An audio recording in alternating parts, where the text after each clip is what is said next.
많이 불안하십니까? 여러분은 불안하지 않을 줄로 믿습니다. 신종 코로나 사태로 인해서 전국이 계속 뉴스나 모든 것들이 다 그 신종 코로나 사태에 지금 다 매여 있습니다. 이럴 때 정부가 또 교회의 예배, 특히 큰 교회, 대형 교회의 예배를 지금 취소하고 있는 입장이라서 어제까지만 해도 저희 순복음교회부터 시작해서 몇 큰 교회들이 인터넷으로 예배를 하겠다라는 이야기를 하게 되고요. 또 정말 몇 명이든지 모여서 예배드리는 곳이 지금 손가락질을 받는 신세가 되어져 버렸습니다. 찬양을 받으시고 예배를 받으시기에 합당하신 하나님이신데, 물론 우리가 모여서 예배를 드려야만 하는 것은 아니지만 이제 이런 식의 핍박도 있을 수 있겠구나라는 것들을 또한 보게 됩니다. 이럴 때 핍박이라고 생각하기보다는 협조할 것은 협조하고 또 따라갈 것은 따라가고 그러면서 지킬 것은 지켜나가는 그런 저희들이 되어야 될 줄로 믿습니다.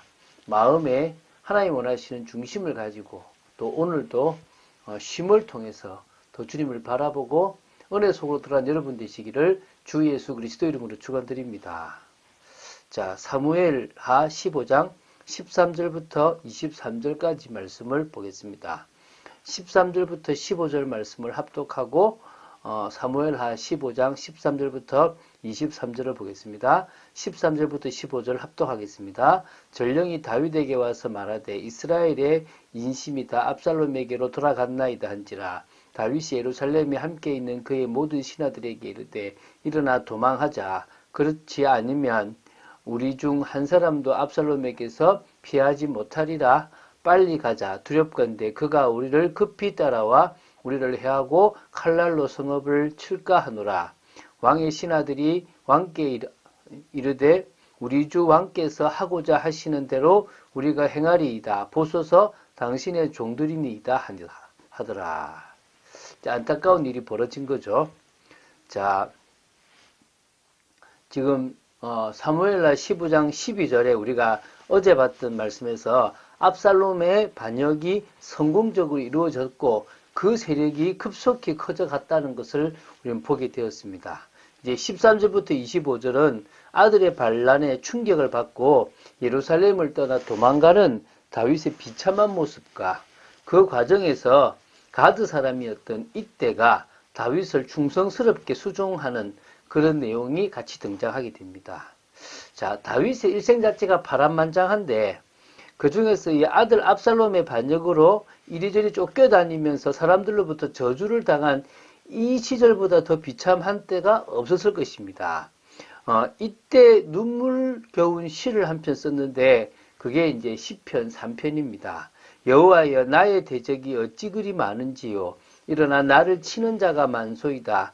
많은 사람이 있어 나를 가리켜 말하기를 저는 하나님께 도움을 얻지 못한다 하나이다. 이게 지금 시편 3장 1, 2절이거든요. 이런 고백을 했던 다윗이 거기서요.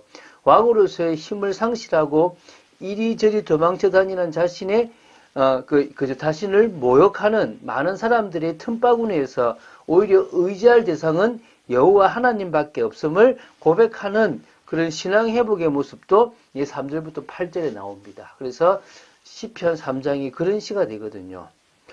자, 사실은 이게 지금 다윗의 영적 침체기 속에 있었다고 보시면 됩니다. 이때 하나님께서 이런 고난 속에서 다시 하나님을 바라보는 다윗에게 은혜를 주시는데요. 다윗이 이때 다시 신앙이 회복되는 모습이 나옵니다. 평안 가운데 있을 때는 사실은 사단의 틈을 타서 하나님의 뜻을 저버리고 밧세바를 범하고 우리아를 죽이고 또 그러면서도 여러 진짜 이게 부족한 모습들이 나왔지 않습니까? 그 사실은 또 그걸 또 은폐하려고 했던 모습들도 사실 나오거든요. 하나님 앞에 큰 범죄를 했는데 이 다윗은 시편 51편을 통해서 그 나단의 선포 이후에서 하나님 앞에 고백을 했지만도 여전히 영적 침체기를 벗어날 수가 없었다고 보시면 됩니다. 그러니까 판단도 흐려졌고요. 하나님 중심이 아니라 왕 자기 중심으로 지냈고요. 그리고 여러 부분에서 주님과의 교제가 없다 보니까 딸인 다말의 아픔, 암논의 죽음, 압살롬의 그런 어떤 살인, 또 그리고 그걸 통해서 정말 그런 문제들을 성령님도 받는 것이 아니라 자신의 생각에서 풀어가고 또 압살롬을 용서하지도 못하고 벌 주지도 못하는 그런 이 모습 속에서 압살롬이 반역을 깨하게 되고 실생 지금 반역 때문에 자기는 쫓겨가고 있는 신세가 되었거든요. 참 제가 이런 다윗을 보면서 저를 되돌아볼 때가 많습니다. 제가 더 은혜를 사모하는 그 사람으로 들어가야 되겠다. 이래야 되는 데가 아니라 지금부터 결단하고 들어가야 될 줄로 믿습니다. 자, 좀 짧게 우리가 보도록 하겠습니다. 13절부터 15절을 먼저 보면요. 전령이 와서 지금 심각한 상황을 설명해 줍니다. 이스라엘의 이심이 압살롬에게로 돌아갔다는 사실을 이야기해 주는 거죠. 그때 이제 다윗은 함께 있는 신하들에게 빨리 도망가자라고 얘기합니다. 그러면서 이럽니다. 우리가 안 가면 두렵건대 그가 따라와서 칼날로 우리를 해하고 이 성읍을 칠까 두렵다라고 얘기합니다. 이게 지금 전쟁에 넣는 게 어찌 보면 정말 용맹스러웠던 다윗의 모습이라 보기는 사실 어렵잖아요. 뭐 말 그대로 진짜 압살롬이 두려웠는지 아니면 압살롬이 아들이기 때문에 싸우기를 싫어했던 건지 아니면 이 전쟁으로 인해서 무고한 백성들이 큰 피해를 받는 것이 싫었기 위해서 막기 위해서 도망간 건지 모르겠지만 어쨌든 싸우지 않고 도망갑니다. 이게 저는 잘했다고 생각됩니다. 이때 하나님을 바라보고 그 모든 상황 속에서 하나님 앞에 서는 과정이 되었거든요. 근데 참 마침 이 중심을 그 신하들이 따르겠다라고 우리는 당신의 종이다라고 고백하면서 충직스러운 모습을 가지는데요. 이게 나중에 결국은 회복되는 과정들이 되어지기도 합니다. 자, 16절, 17절이 나오는데요. 이때 좀 특이한 게 왕이 가족들을 다 따르게 하는데 후궁 10명은 성을 왕궁에 남겨두고 왕궁을 지키게 합니다. 좀 우습잖아요. 뭐 후궁 10명이 무슨 왕궁을 지킵니까? 뭐 여러 의견들이 있지만 압살롬이 반역은 일으켰지만 자신이 어머니 뿔이 되는 저 후궁들은 뭐 근친상간으로 지금 하거나 또 죽이지 않을 거라 생각을 하고 놔두고 이 전체적인 것들을 조금 안정시키라고 놔두지 않았겠나 싶은데요. 문제는 이게 나중에 공개적으로 욕을 당하는, 다시 말하면 이 10명의 후궁들이 이 자신의 아들에게 이 성폭행을 당하는 그런 다 보는 데서 그 일을 하게 됩니다. 이걸 통해서 하나님의 심판이 심판 예언이 그대로 성취되는 모습도 있죠. 이때 이렇게 왕을 따라 또 갔던 백성들이 또 있습니다. 그 백성들이 이제 벤메르학이라는 데서 멈춰 섰는데요. 여기서 아마 군대를 재정비하지 않았나 봅니다. 18절부터 22절에 그 내용이 나오는데요. 그걸 이렇게 점거라 그러죠. 그러니까 모든 신하들, 장군들, 호위병들을 이제 점거하고, 뭐 놔둘 것을 놔두든지 뭐 이렇게 여러 얘기를 하는데요. 거기 보니까 이제 그렛 사람과 모든 블랙 사람들이 나오는데요. 이제 그 사람은 이 브나야라는 사람이 지휘하는 시대인데, 그러니까 다윗의 신변을 이렇게 특별히 호위하는 직분을 수행했던 사람들로 추정할 수 있다고 보시면 되겠고요. 그리고 다윗왕을 따라서 가드에서 온 600명도 그대로 같이 따라왔다고 보시면 되고요. 근데 이때라는 사람이 나옵니다. 가드 사람 이때가 나오는데요. 이때는 정확하게 누군지 잘 안 나옵니다.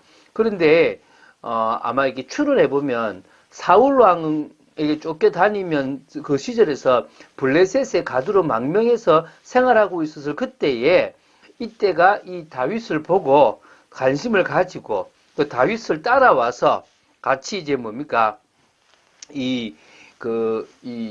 이렇게 신하가 되었던 사람인 것 같은데요. 자신과 함께 가면 이때뿐만 아니라 이때의 부하들이 고생할 거니까 저기서부터 온 것도 고생인데 또 고생할까 싶어서 좀 돌아가라고 합니다. 그때 이때가 뭐라 그러냐면 여호와의 살아계심과 주 대신 왕의 살아계심을 두고 맹세하는데 왕께서 어느 곳에 계시든지 사나 죽거나 종도 그곳에 있겠다라고 고백을 합니다. 다윗은 누구보다도 힘을 얻고 이렇게 같이 가자고 그래서 선봉에 서라고 얘기를 하는 겁니다. 어떤 의미에서 이때라는 사람은 하나님의 은혜를 받고 다윗을 왕으로 모실 뿐만 아니라 하나님도 믿는 그런 축복을 받았던 인물이라고 보시면 되겠습니다.